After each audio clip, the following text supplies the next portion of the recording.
We are reading from Why the Church of the Nazarene Should Be Fully LGBTQ plus Affirming. Today we are in the Queer Voices section, and we are reading the second chapter, Scandalous Woman by Kara Hudson, subtitle, The Nazarene Church Turns Its Back on Its Own Children to Remain Comfortable.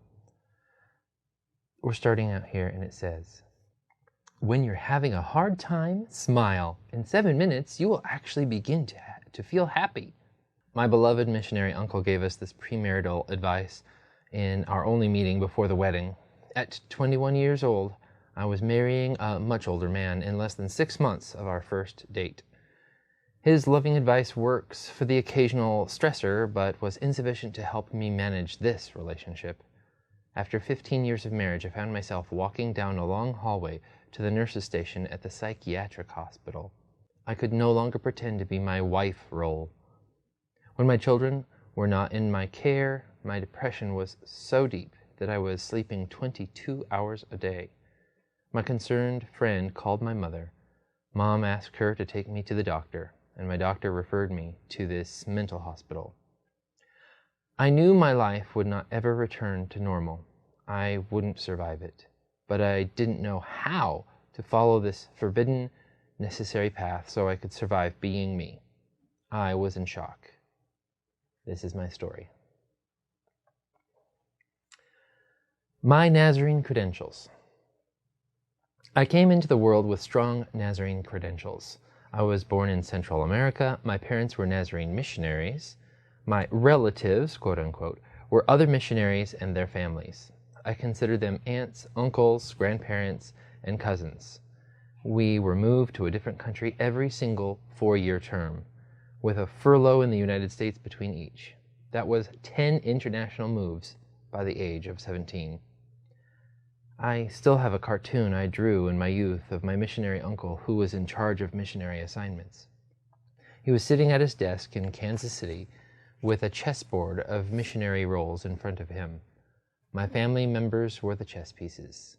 My chess piece wept as he moved it. Both my parents graduated from a Nazarene college and were ordained elders in the Church of the Nazarene. My mother graduated from Nazarene Theological Seminary.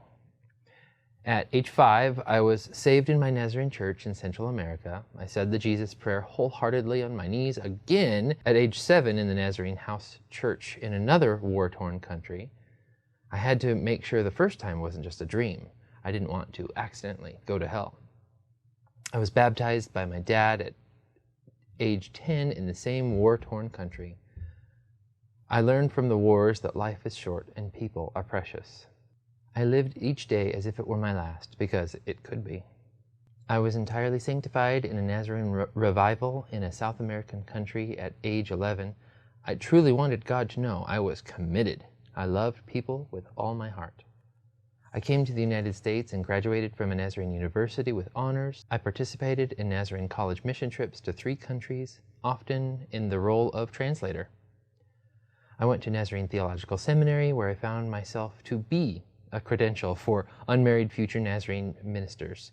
Future male ministers needed a wife to be able to get a church.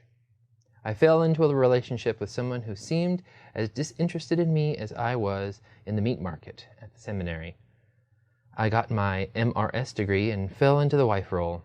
Soon after getting his wife credentials, my husband had a church and was ordained as an elder in the Church of the Nazarene. I stated to numerous people that this felt like an arranged marriage by God. I hadn't ever felt enamored by anybody the way I saw my friends besotted over the years. Despite my husband leaving the pulpit after 2 ministries, I remained active in my local church as a Nazarene youth leader. I was on the Nazarene Church Board. I led a Nazarene women's retreat and about a dozen Nazarene inner healing retreats over the weekends. I was a small group leader for my Nazarene church. I loved people. The scandal. One friendship deepened. I fought the feeling over a year. There was no kissing, nor undressing, yet my heart beat faster when she was near. I hung on to her every word. I found myself able to love her more deeply than I had loved anyone in my entire life. I didn't have any words to describe this experience because at age 36, I simply had no other similar experience. and she a woman, so I considered her a good friend. It took over a year for my being to realize that I was in a state of such cognitive dissonance that there was no returning from it. My mind, heart, body, and spirit were not in agreement. Peace would mean all of me would have to align. I didn't know how to find peace. I didn't understand what was happening. I was finally able to tell this to my counselor at the psychiatric hospital. She reflected those words back to me, and she used the L word, lesbian. I was shocked because I had not considered that I might be that. It was a distant word that was on TV or used derogatorily by good evangelical people, quote unquote. Lesbian was a label used to identify sinful, depraved people, quote unquote. It had never dawned on me that feeling attraction for someone was a natural part of being human, and until now I had never experienced attraction to anybody that involved a physical, emotional, and spiritual response to said person. Not once. I felt the curtain draw back in this very dark life that I had intended to sleep through. Sunshine filled my being, and I was able to see myself clearly. I was being introduced to my true self, capital T, capital S, true self, for the first time in my life. The counselor did not judge me. She saw me. The bell rang gloriously, and my life finally made sense. If I was to survive, I could not close the curtain again. I could no longer be a Nazarene chess piece. Whether as wife, pianist, church board member, or missionary kid, from this day forth, I would need to be me. Just me. I needed to do this right, for the sake of my 3 small children. I felt protective and longed for them to feel free to be. I was grateful I was going through this experience for them. I told my supportive friend of my conversation with the counselor and about the window of sunshine. I told her I did not expect this to be reciprocal. I just needed to be honest about what was happening to me. She wasn't shocked because I had named it. She grew up judging that lesbian label too. Over time, she recognized her own denial about herself as well.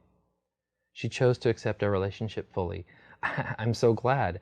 I had never needed the 7-minute smile to fool me into feeling happy with her or be at peace in this relationship. The next step. After my hospitalization, the first thing I did was to research what the Bible actually says about me. I knew this was nature and not nurture. And I couldn't wrap my head around why a loving God would create me and then forbid me to having a natural physical response within a truly healthy relationship. I found the 7 clobber verses. It's literally how it feels when the Bible is used to bash someone over the head with judgment. It was not difficult to explore the Bible verses about homosexual people in their original languages. They have entirely different meanings. I realized good Christian people, quote unquote, aren't doing their biblical research. I learned that there is much literature demonstrating there have been lesbian, gay, bisexual, and transgender people in every culture of every time, on every continent, since history was first recorded. There is death for those from rejecting cultures, and individuals thrive in cultures that do not reject them. That rejection is what leads to self-destruction. Without it, individuals are just as healthy as anyone else. My pastor wanted to be supportive, but was unsure what the denomination required of him in my situation. I arranged for him to meet with a missionary uncle who could speak for the Nazarene denomination. Together we learned that I was, quote, allowed to sit in the audience and worship in my local church, but my active, long service to others was no longer admissible by the Nazarene denomination. Just like that. The right amount of rejection. It seemed the goal of my former church friends is what mine would have been if I were in their shoes. They were seeking the right amount of biblical sanctioned rejection. I wasn't planning to leave my church, so over the course of the next 6 years I recognized various categories of rejection. I still experience some after 15 years. Shunning. I walk by those who were once good friends, smile and say hello. They literally look straight through me, as though I don't exist. It is so shocking, I have to laugh. Gossiping. Others are determined to love me in Jesus' name. Their exaggerated smiles show everyone how loving they can be to this scandalous woman. Yet I'm aware of the incessant demonizing chatter about me to anyone that will listen. These may be cloaked as prayer requests. Social media has made this explosive. This choice is particularly painful for me. Disappearing.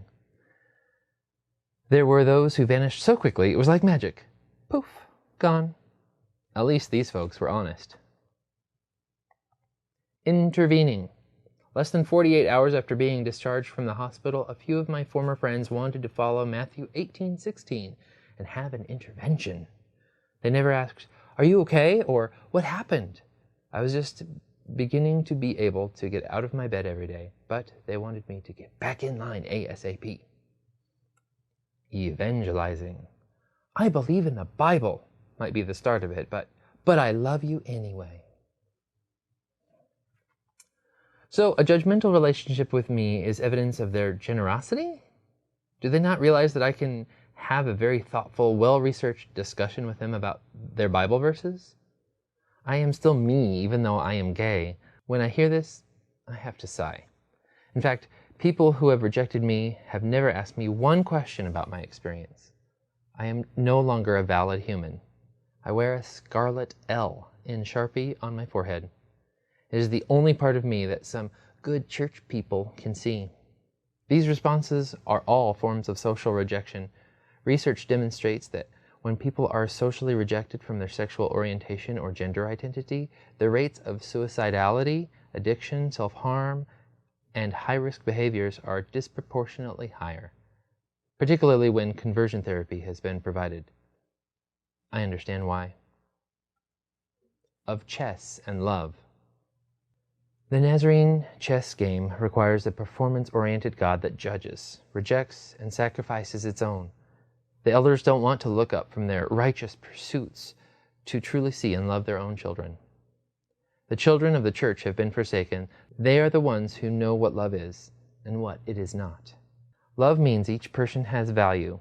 Love means we don't judge people because they are left-handed, 10% of the population, black, 12.3% of the U.S., or gay, 10% of the population. Love means left-handed people aren't forced to write with the wrong hand, as when my left-handed grandmother was a child. Love listens and learns from others. Love means one's heart, mind, body, and spirit are in agreement. Love is a big breath of clean air. Love is acceptance. It is a cup of coffee, a smile, an embrace, or a "tell me your story." It is not complicated. Life is short. People are precious. It's time to burn the chessboard. Wow, Kara. Thank you so much for your essay. Kara Hudson has been a licensed clinical professional counselor for a community mental health agency in Nampa, Idaho since 2013. Kara is the lead clinician for the intensive outpatient program for high-risk adults and adolescents. Kara and her wife celebrate 15 joyful years together this year. They have 2 adult children and 1 teenager still at home.